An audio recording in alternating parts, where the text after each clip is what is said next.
ahead remains. The issue should be, is it in Britain's interests? Now, what is in Britain's interests should be the test, and what Mr. Santer says, with all due respect to Mr. Santer, is neither here nor there to me, and I disagree with a lot of what he said, particularly in things like some European army and all the rest of it. Mr. Santer represents the European Commission. If I'm elected, I represent Britain.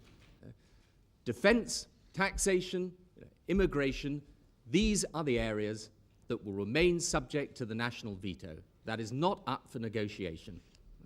What we will determine as the test for Britain in Amsterdam and elsewhere is what is in British national interests.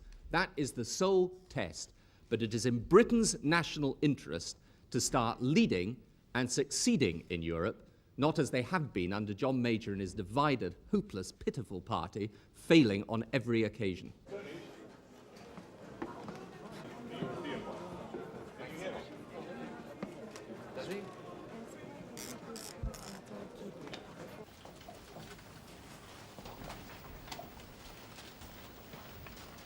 All right, signed the Single European Act.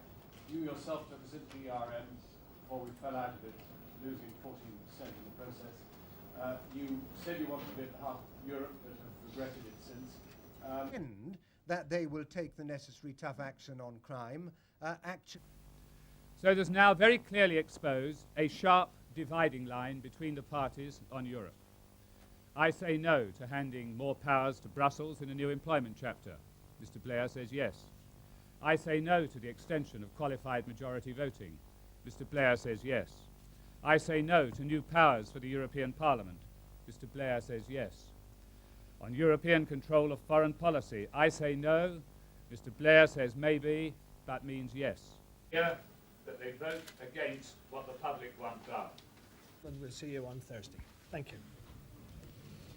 Or in Scotland tomorrow.